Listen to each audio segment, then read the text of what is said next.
Goeiedag julle, dis my 'n groot voorreg om vandag met julle te kan gesels. My naam is Dewald Roos en ek anker spesifiek hier by die Mosselbaai kampus en natuurlik deel van die groter Tuinroete span. En dis my regtig 'n voorreg dat ons vandag kan gesels oor die energie wat dit neem om die proses van ontwikkeling te laat begin. En julle weet, ons is hier die hele jaar besig met die gesprek oor hoe lyk dit om liefde te word en wat die moontlikheid daarvan is en wat die prentjie daarvan is en waartoe ons as mensdom op pad is. En ek wil vandag die vraag beantwoord, wat laat hierdie proses van ontwikkeling gebeur? En wie sit ek rondom my om my te help om hierdie proses dan nou verder te vat, om hierdie proses in 'n goeie, gesonde rigting van ontwikkeling te stuur? En ek wil vandag met julle 'n bietjie gesels oor die gedig van 1 Korintiërs 13, waar ons hele jaar mee reis op die oomblik. En julle weet, hierdie is 'n gedig soos ons al voorheen gesê het, maar as dit kom by 'n gedig en die persoon wat die gedig skryf, is hy baie intentioneel met die woorde wat hy gebruik. Soveel so dat die plekke waar hy die woorde gebruik, die herhaling van spesifieke woorde, gee vir ons redelike indikasie van die dieper betekenis van wat die skrywer probeer oordra. En Paulus is hier besig met 'n groter brief wat 1 Korintiërs is, om juist die gemeente van Korintiërs juist by 'n plek te kry by geestelike volwassenheid en op pad te kry op die uitnemender weg wat ons ken as liefde. So as ons kyk na die gedig en ek lees vir ons net die eerste 3 versreëls en hy sê, al praat ek die tale van mense en engele, maar ek het nie liefde nie, dan het ek 'n weergalmende gong of 'n kletterende simbaal geword. En al profeteer ek en begryp ek alle geheime en besit ek alle kennis en al het ek al die geloof om berge te versit, maar ek het nie liefde nie, is ek niks. Al deel ek al my besittings uit en gee my liggaam oor, sodat ek my daarop kan beroem, maar ek het nie liefde nie, baat dit my niks. En ons sal sien in hierdie gedeelte, in hierdie 3 versreëls, sien ons redelik die herhaling van die en. En ons het die vorige week, toe kyk ons daarna wat die betekenis van hierdie is, want is redelik bekend in digkuns, en dit word geken as 'n polysyndeton. En wat dit eintlik is die herhaling van die en, is eintlik daar om te beklemtoon, eintlik die uitputting van waarmee ek besig is, eintlik die uitputting, die opstappeling van aksies om uitputting te beklemtoon. So ek gaan 'n bietjie anders te lees nou, juist met daai beklemtoning, so hy sê, al praat ek die tale van mense en engele, maar ek het nie liefde nie, dan het ek weer 'n gamde gong of 'n kletterende simbaal geword. En al profeteer ek, en begryp ek alle kennis, en besit ek alle kennis, en al het ek die geloof om berge te versit, maar ek het nie liefde nie, is ek niks. Al deel ek al my besittings, so julle kan hoor, hy praat die hele tyd van die aksies wat hy op mekaar sit, om juist iets te beklemtoon. En ons het gesien in die verskillende gedeeltes van vers 1 tot 3 en 4 tot 7 het ons geleer oor die klemverskywing wat gebeur weg van die ek af en juist na die liefde toe. En as ons hierdie beklemtoning in gedagte hou, dan sien ons dat Paulus juist 'n boodskap wil oordra, dat dit nie uit die ek uitkom nie, maar dit is juist uit die liefde uit. Dit kan vinnig by 'n plek kom, ons lewens kan vinnig by 'n plek kom, dat ons die hele tyd en ek, heeltyd by daai plek kom, wat ons eintlik uitbrand in die naam van effektief wees. En dis juist hier wat Paulus beklemtoon, dat dit nie uit die ek uitkom nie. Dis nie oor my nie, maar dit is juist oor liefde. En ons het gekyk na 'n proses van disippelskap en ook om skrif te interpreteer, is dat ek juist dit aanskou, enige beginsel aanskou in Jesus, dan ontvang ek dit vir myself. As ek dit ontvang het vir myself, dit gee my rus, dit gee my vrede, dan leef ek dit uit. En is juist wat Paulus hier probeer beklemtoon, dat ek nie uit my eie energie en my eie krag, uit sekere dinge probeer doen nie. Al is dit goeie, gesonde dinge vir die omgewing, gaan dit nie noodwendig goed wees vir my, om die hele tyd uit my eie krag dit te doen nie.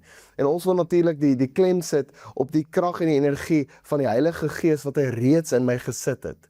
So ek dink dit sal goed wees dat ons as groep bietjie gesels oor hierdie vraag, hoe sal my aksies en my reaksies verskil as dit uit my eie energie kom teenoor die energie van die Heilige Gees? Kom ons gesels saam.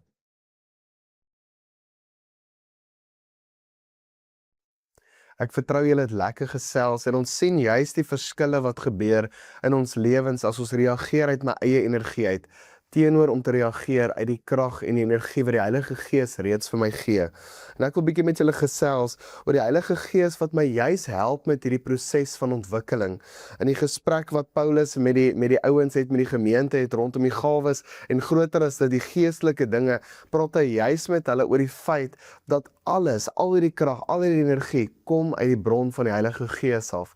En ons het geleer uit 1 Korintiërs 12 vers 11, 'n bekende skrif in ons reis, een en dieselfde Gees bewerkstellig al hierdie dinge, wat hy aan elkeen afsonderlik uitdeel volgens sy wil. En ons het geleer hierdie woordjie bewerkstellig in die Grieks is die woord energeio natuurlik. En ons weet dit is 'n energie wat die Heilige Gees vir ons gee wat glad nie korttermyn het nie, want julle sal saam my stem. Ons het die Heilige Gees ontvang. Ons het hom deel van ons lewens tot en met wanneer ook al, maar ons gaan hom glad nie verloor nie. Ons het die Heilige Gees binne in ons, reeds binne ons. En hierdie woord energeio word eintlik as iets baie mooi beskryf. Dit is nie 'n woord as dit kom by energie dat dit, as ek nou 'n lyntjie so trek van my energie, dat dit spikes veroorsaak elke nou en dan in my lewe nie. Glad nie. Die Engels beskryf dit baie mooi. Dit is 'n durative energy. Dit is 'n langtermyn, langdurige energie wat ons ontvang van die Heilige Gees. So dit is nie elke nou en dan spike wat ons het nie. En baie keer in ons persoonlike lewe, selfs in ons geloofsreis, dan leef ons amper vir hierdie spikes. Amper vir 'n oomblik van 'n belewenis wat ons kry en glad nie iets teen het. Die belewennisse is baie goed en dit is baie mooi as dit lei tot die proses. Maar as ek die belewenis najag, as ek die korttermyn suksesse najag, dan gaan ek uitmis op hierdie durative energie wat die Heilige Gees in my bewerkstellig om hierdie proses aan te vat van ontwikkeling. En ons kan natuurlik nie sonder dit gaan nie. En as ons by 'n plek kom wat ons hierdie spikes najag, dan gaan ons gaan redelik disappointment eintlik beleef, want ons gaan nou en dan bo energievol en dan as ons op 'n lae energievol dan ons is nie lus om oor te spoel in aksie nie. Maar as ek dit so sien dat die Heilige Gees hierdie energie vir my gee wat konstant is, 'n durative energy, dan weet ek dit waarmee die Heilige Gees my werk, wat hy in my werk, kan konstant gebeur dag na dag. En dit beteken, dit ondersteun die proses in my kop baie beter, as om te sê ek is nou en ek het highs en dan het ek weer lows. Dit ondersteun die proses van ontwikkeling baie beter in my opinie, as ons kyk na 'n durative, 'n konstante energie wat die Heilige Gees vir ons natuurlik gee. En ons natuurlik verskillende maniere om te verseker dat hierdie proses van ontwikkeling konstant gebeur.